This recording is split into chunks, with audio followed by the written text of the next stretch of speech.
we incarnated here in order to come closer to our truth. So, like the truth of our soul, the truth of us as spiritual beings, the truth about our own individual authentic expression. We're here to become much closer to that.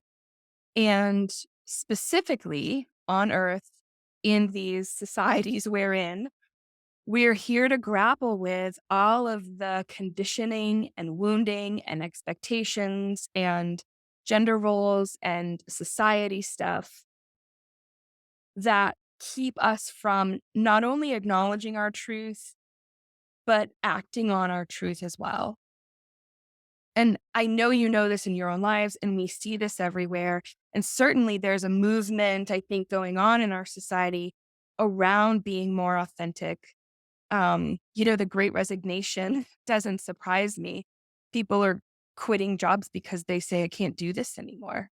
I can't tell you the number of people who are saying to me, I can't live like this anymore. I have to change my life.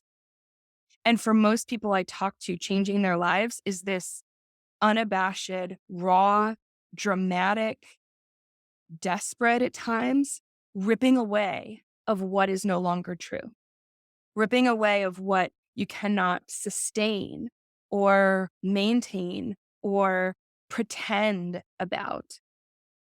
And I think this referendum and this revolution is fundamentally necessary. We've been so out of balance. It is incredibly painful. And astrologically, they say there's about two years more of this. I don't know if that's necessarily the pandemic, but this kind of revolution of how we live, especially in the United States. Astrologically, there's a lot of evidence that this will go on through 2025. So we're living in a time, like you incarnated at a time when this was sort of written in the stars, like what's happening with humanity. This was the plan. This is one of many wake ups, and this is the plan. And so you agreed to and incarnated here to participate in this, to be impacted by this, to be brought to your knees by this, to hopefully be healed and inspired by this, to be changed.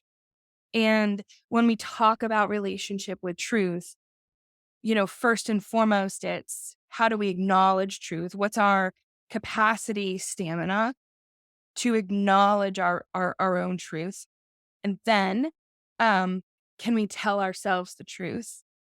And that's enough, right? Like that's a big dragon to slay. Never mind telling some people in your life, never mind acting on it, never mind living it, never mind letting go of and stripping away all the stuff that's not congruent with that truth. Like that's a pretty hefty chapter too.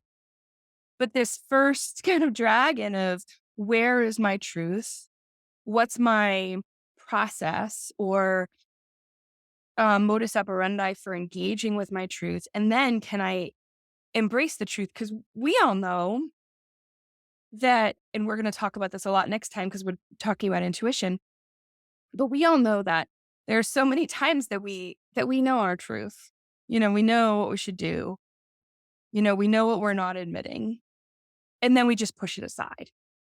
And so I think sort of knowing it in a latent way, at times begrudgingly, at times kind of like in our body, and then saying it out loud to ourselves, right? Whether that's like telepathically in your head or to yourself in the mirror or, you know, shouting it out in the forest. Telling yourself your truth is a different proposition than just sort of getting close to it.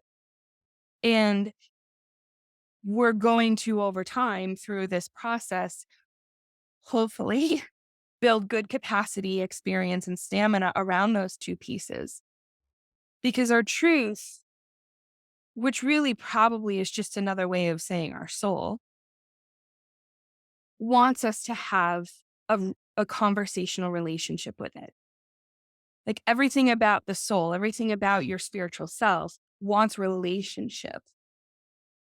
And so let's think about times when truth is really hard or acknowledging a truth we assume or perceive would bring down, the walls of our world, right? Would shake our world to its core. We at times want to ignore or, kick the can down the road a little bit with that truth. But and that really takes away from the conversational relationship. Like it goes in the opposite direction. Like so many people ask me, I feel like guilty about my intuition. I feel guilty because I don't follow my intuition. And like before we can even get to like remediating the problem, we have to let go of the feelings of guilt or like intuition is this, you know, um, cold teacher that if you step out of line is punitive.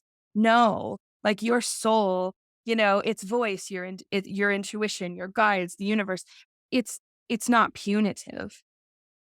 It's relational. And so I invite you to remember that as we do this work and as we evolve, because you invariably, and I really think this is part of the process and it's normal, but invariably you're going to come to a place where you're frustrated or you feel like I'm not understanding it or I'm not getting it, or there's this thing I keep seeing in my guided meditations and it's just not clear. Remember that the core of this is about leaning into the relationship with your truth, your soul, and when you have moments where you would otherwise be defensive or withdraw, right? Like all of the triggers seep in, right? See if you can release some of that and remind yourself that you're in a relationship with your truth that is really forgiving. And your truth isn't like a conditioned human being who withdraws love punitively or right is like sleeping on trauma triggers and reacting and scapegoating. Your truth is really pure in its relationship with you. And so you can mess up or move far away from it or get angry or whatever, but it always welcomes you home. And to the extent that we as humans, build walls or want to create dynamics where, we're bad or wrong, or I've ignored my intuition for so long, I must be bad, or my soul must be frustrated with me. That's like a human construct, right? Like that's projecting out how we feel about ourselves.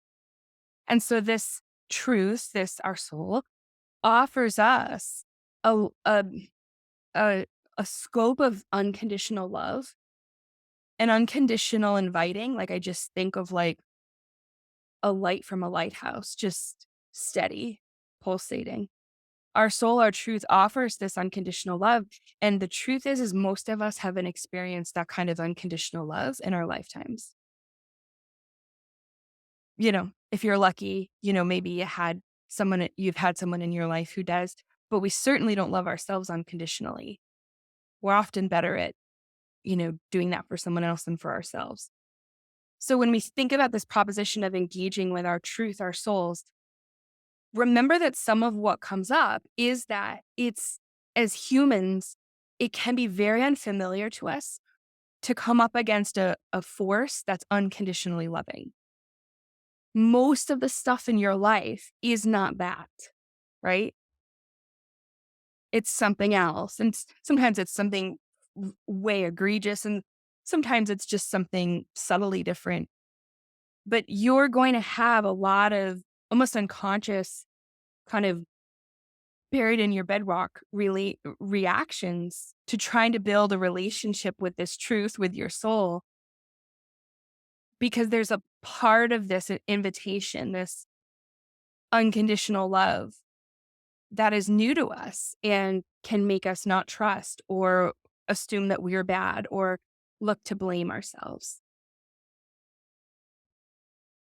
Building a relationship with your soul, with your truth, um, is about small action steps. I don't think I coined this phrase, but someone was joking that I should trademark it because I say it all the time. And you're going to hear me say it all the time. But the soul just asks for the next right step. And so when you're overwhelmed and in doubt, or it's big out there and overwhelming, you can return to your soul. And we are going to work on this extensively, and simply ask, what's the next right step?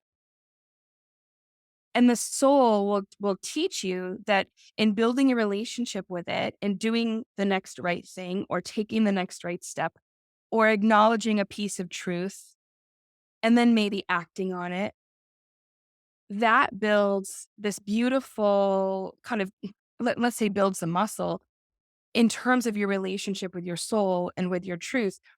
But at the core, what it's really doing is it's repairing your self trust, your relationship with you, your ability to trust yourself. And ultimately, I would say this in general, but I think for this group, based upon what the guides gave me, that's what it's all about, is coming to a place where when you're not in congruence with your soul or your truth, you are able to acknowledge that, forgive yourself for it, and realign. That you don't let the experiences of life, the times that you're farther away from your soul, create shame or guilt or a lack of self trust, so that kind of keeps you out here in no man's land. When you're building a conversational, one step at a time relationship with your soul, with your truth, and you're coming more in alignment with that, you're really repairing your relationship with yourself. You're really healing long-standing wounds about self-trust, shame, guilt, the times you did the stuff you know you shouldn't have done, the patterns you didn't see. And so I think specifically for each of you, regarding this notion of truth, regarding this idea of, at its core, building a relationship with truth and soul is about repairing self-trust. We do this so that we can then come to express the best of us, the most authentic parts of us. When we don't trust ourselves to listen to our soul, our intuition, to what we know, and to act on it, it sort of dismantles us. It takes away vision, right? We can feel farther away from ourselves. We feel farther away from what makes sense. When we're listening, and though hard, at times incredibly hard, taking steps in honor of that truth, we really develop the kind of foundation within us that you can stand on for a lifetime and beyond, a foundation that you can trust. I'm so glad you're here, and I'm so honored. All right, my loves. Thank you, thank you, thank you so much. I'll talk to you soon.